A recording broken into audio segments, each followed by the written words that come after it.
देकर जाता हूं ताकि खर्जा बाकी ना रहे।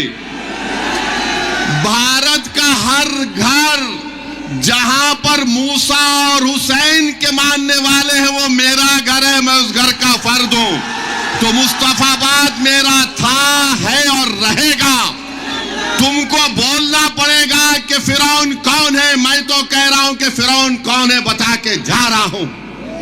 तो मेरे अजीज दोस्तों और बुजुर्गों, मुस्तफाबाद की तरक्की के लिए, मुस्तफाबाद के अमन को मजबूत करने के लिए, यहां पर दोबारा दंगे ना हो, यहां पर किसी की जान ना जाए, यहां पर कोई बच्चा यतीम ना हो, यहां पर किसी को कोई नुकसान ना हो, इस बात की मैं गारंटी आपको दे रहा हूं कि आप ताहिर हुसैन को कामयाब करिए। मुस्तफाबाद में विकास होगा, मुस्तफाबाद में अमन होगा। ये तमाम गारंटी देने वाला ये छोटा रिचार्ज भारत में सबसे बड़े दो झूठे हैं। एक का नाम, दो झूठे हैं, एक का नाम, दूसरे का नाम, बस। तो दो हैं ये लोग। अब एक झूठ बोलने वाला बोल रहा है कि मैं मुस्तफाबाद में पानी नहीं पिला सका। पानी की किल्लत है, पानी मुस्तफाबाद में आता है। तो केजरीवाल बोल रहे हैं जहर आ रहा है हरियाणा से, मैं कैसा पिलाऊं मुस्तफाबाद की जनता को। हम केजरीवाल से पूछना चाह रहे हैं तुम ये जहर पीकर बीमार पड़े या नहीं पड़े, हमको बताओ प्रूफ। तुम तो यही पानी पी रहे ना। मगर नहीं, केजरीवाल दिल्ली की जनता को, मुस्तफाबाद की जनता को, ओखला की जनता को पीने का पानी नहीं पिलाए। दिल्ली की जनता के लिए केजरीवाल ने कहा मैं शराब पिलाता हूं, तुम शराब पी के टून हो जाओ। इसीलिए उन पर मुकदमा आया। मैं नहीं कह रहा हूं, मुकदमा है ना, केस है। याद रखो झाड़ू वालों, तुम ताहिर हुसैन को बोलोगे तो मैं तुम्हारे बाप के बाप को बोलूंगा। याद रखो, तुम ये मत समझना कि तुम्हारे मुंह में जबान है। मेरे मुंह में भी अल्लाह ने बहुत बड़ी जबान दी और मेरी जबान की तासीर अल्लाह ने तलवार से ज्यादा ज़रब उसमें लगी है कि ताहिर हुसैन ये है।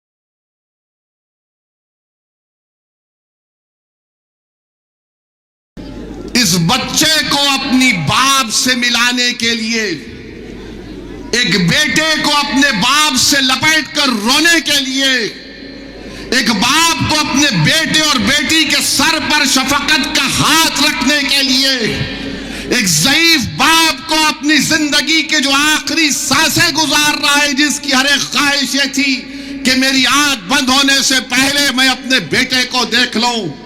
एक हमारी बहन जो 5 साल से नहीं मालूम कितनी आहें भरती होंगी अपने शौहर को देखने के लिए। अरे मजलिस ने 5 साल के बाद एक बाप को, एक शौहर को, एक बेटे को अपने खानदान से मिला दिया। ये हमारी पहली कामयाबी है, ये हमारी पहली कामयाबी है। अब दूसरी कामयाबी मुस्तफाबाद की जनता देगी 5 तारीख के दिन इंशाअल्लाह ताला। आप देंगे ना? ताहिर जेल को जाएगा 3 तारीख को, मगर जनता की अदालत में आप उसको रिहा करवाएंगे। यहां का नया विधानसभा का आप विधायक बनाएंगे ताकि दिल्ली की विधानसभा में ताहिर हुसैन जाकर आपके जज्बात की तर्जुमानी कर सके, आपकी एक आजाद सियासी आवाज बन सके। मुस्तफाबाद के तरक्की के कामों को करवा सके। यहां पर मैं 1 घंटा सवा घंटा फिरा हूं। ये जो आम आदमी की पार्टी है, चुल्लू भर पानी में डूब मरना चाहिए तुमको,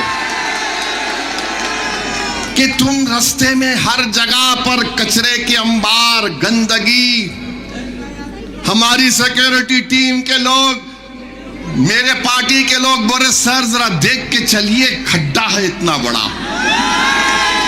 मुझे यकीन है कि 5 तारीख के दिन झाड़ू गिरेगी उसमें इंशाअल्लाह ताला, और ये बोलना शुरू कर देंगे अब कल से हमारे बे तो बीजेपी आ जाएगी। प्यारे, मैं नहीं लड़ा, ना ताहिर लड़े, तो लोकसभा में बीजेपी कैसे जीत गई? किसने जिताया बीजेपी को? आपने वोट दिया था लोकसभा के इलेक्शन में बीजेपी को? हाथ उठाकर बताओ किसने वोट नहीं दिया था लोकसभा में भाजपा को? यहां का एमपी कौन है? यहां का एमपी बीजेपी का है या मजलिस का है? फिर कैसे जीत गया? तो मालूम हुआ कि तुम्हारे वोट से बीजेपी नहीं जीत रही है, केजरीवाल, सिसोदिया और जैन के वोट से बीजेपी जीत रही है। यह फर्क आपको महसूस करना है। पूरे देश में यही हाल है, मगर लाके खड़ा कर देते मुसलमान को। अरे देखो भैया, मेरे भाई, हम कोई सेकुलरिज्म के कूली नहीं है। 50 साल से इन जालिमों को हम अपने कंधों पर बिठाकर, इख्तिदार की कुर्सियों पर बिठाकर, हमारी लाशों पर, हमारे जलते हुए घरों पर, हमारे बच्चों को जेल में डालकर हम इनको इख्तिदार देते हैं, सत्ता देते हैं, और हमारे बर्बादियों के महल पर बैठकर अपना महल तामीर करते हैं, और उसके बाद बोलते हैं कि ताहिर हुसैन ये है, फुला है। कब तक आप इन बातों का शिकार होंगे? मैं मुस्तफाबाद की जनता से अपील करने आया हूं कि अब की बार आप मुत्तहिदा तौर पर अपना एक और ताहिर हुसैन के हक में पतंग के निशान पर बटन दबाकर इन तमाम चीजों को आप एक मर्तबा खत्म करिए। ये एक झूठा प्रोपेगेंडा है कि हमारी वजह से बीजेपी जीतती है। नहीं जीतती हमारी वजह से बीजेपी। बीजेपी जीतती है तो केजरीवाल की वजह से जीतती है। बीजेपी जीतती है अखिलेश यादव की वजह से जीतती है। अरे तुम्हारी वजह से बीजेपी जीतती है, मेरी वजह से नहीं जीतती। तो इनके एक पार्टी के नेता बोले नहीं, आप दिल्ली का चुनाव नहीं लड़े, मगर हैदराबाद में आप जो भाषण दिए थे उसका असर दिल्ली में पड़ गया। मैंने कहा प्यारे, मुझे नहीं मालूम था मैं इतना खूबसूरत हूं कि रात में भी मैं तुझे नजर आता हूं। माने मैं हैदराबाद में जो बोलूंगा उसका असर यहां पड़ रहा है, तो फिर जब मुस्तफाबाद में आकर ये बात कह रहा हूं तो आप पर असर पड़ेगा या नहीं पड़ेगा? आपको 5 तारीख को जवाब देना पड़ेगा। अगर ये जालिम बोलता है कि हैदराबाद में बैठकर मेरी बात का असर दिल्ली में होता है, अल्हम्दुलिल्लाह, बात करते रहते हैं उनका असर नहीं होता, हम हैदराबाद में बैठते हैं तो ये हो रहा है, तो फिर मुस्तफाबाद में होना चाहिए। मेरे अजीज दोस्तों, बुजुर्गों, आप एक एक चीज को याद रखिए। अदालत ने फैसला दिया है, ताहिर हुसैन 3 तारीख तक इंशाअल्लाह ताला मुस्तफाबाद में आकर आपसे मुलाकात करेंगे। सुबह 8 बजे से शाम में 5 बजे तक उनको इस बात की इजाजत दी गई है कि वो अपना इंतखाबी मुहिम, इलेक्शन कैंपेन में हिस्सा ले सके। मैं आपसे सिर्फ एक ही अपील करूंगा, जब ताहिर तुम्हारे दरमियान में आएगा तो तुम ताहिर को नहीं देखना, उसके चेहरे में अपने आप को देखो। तुम ताहिर के चेहरे को देखकर ये समझना कि ये मेरा बेटा है, ये मेरा बाप है, ये मेरा भाई है। तुम जब ताहिर को देखोगे तो रोना नहीं, अपने आंख में आंसू नहीं लाना। हमारे चाहने वालों को बड़ा शौक है कि लपेट लपेट कर रोएंगे। मेरे भाई, अपने दिल और जिगर को मजबूत कर दो। आज हमारा वतन जिस राह से गुजर रहा है, याद रखो अगर तुम रोने की आदत डालोगे तो वक्त के फिरौन हमको और रुलाएंगे। 50 साल से हम रो रहे हैं, अरे कब तक रोएंगे मुझे बताओ।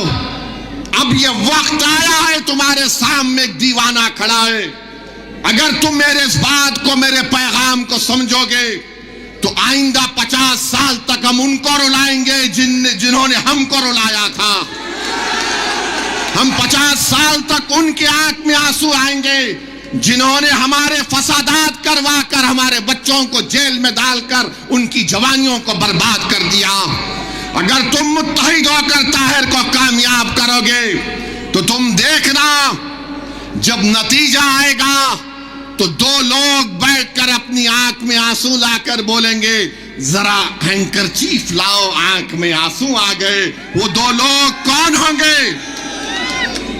2 लोग कौन होंगे जब नतीजा आएगा? एक, दूसरा, अब हमको अपने आंख से आंसू नहीं बहाना है। अपने हौसलों को बुलंद रखो, अपने हौसलों को बुलंद रखो, अपने परवरदिगार से अपने रिश्ते को मजबूत रखो, तवक्कल पैदा करो। अरे मेरे भाई, क्या तुम नहीं देखते गाजा में क्या कुछ हो रहा है? 50,000 लोग मर गए, जिसमें से 20,000 तो बच्चे और खवातीन हैं। 11 लाख लोगों के घर बर्बाद हो गए, मगर उनके हौसलों को देखो, वो आज भी कह रहे हस्बुनल्लाह व निअमल वकील। तो अपने हौसलों को बुलंद रखो, कभी अपने हौसलों को पस्त होने मत दो। और आपको ये जो सियासी लड़ाई हम लड़ रहे हैं, इसको 5 तारीख तक शाम में 5 बजे तक अपने के कोर्ट का इस्तेमाल करना है। मुस्तफाबाद के लिए, मुस्तफाबाद की अमन के लिए, मुस्तफाबाद के भाईचारगी के लिए, आपकी एक आजाद आवाज को दिल्ली के विधानसभा में भिजाने के लिए मेरी आपसे दरमंदाना अपील है कि ताहिर तो जेल को चला जाएगा, मगर मेरे भाई, ताहिर को अगर रिहाई दिलाना है तो आपको अपने वोट के जरिए से रिहाई दिलवाना है। कानून तो अपना काम करेगा। जिन वक्त के फिरौनों ने ताहिर को जेल में डालकर समझा था कि हम इसको बदनाम करके गुमनाम कर देंगे, मजलिस और ओवैसी ने कहा कि तुम जेल में डालोगे तो हम शिफा और ताहिर को जनता में लाकर खड़ा करेंगे। अब जनता में आपके सामने है, जनता को अपने जमहूरी अंदाज में अपने के कोर्ट का इस्तेमाल करके ताहिर हुसैन को कामयाब करिए। ये आपकी कामयाबी होगी और इंशाअल्लाह ताला मैं भी आऊंगा, ताहिर को मिलूंगा। मैं भी देखना चाह रहा हूं अपनी आंखों से ये कैसा बना हुआ है जिसने इतनी बेबाकी के साथ उन गरीब और मजलूमों के लिए अपना सब कुछ कुर्बान कर दिया। आप तमाम का बेहद शुक्रिया और उम्मीद करता हूं कि 5 तारीख के दिन मुस्तफाबाद के आसमान और फिजाओं में पतंग का निशान लहराएगा।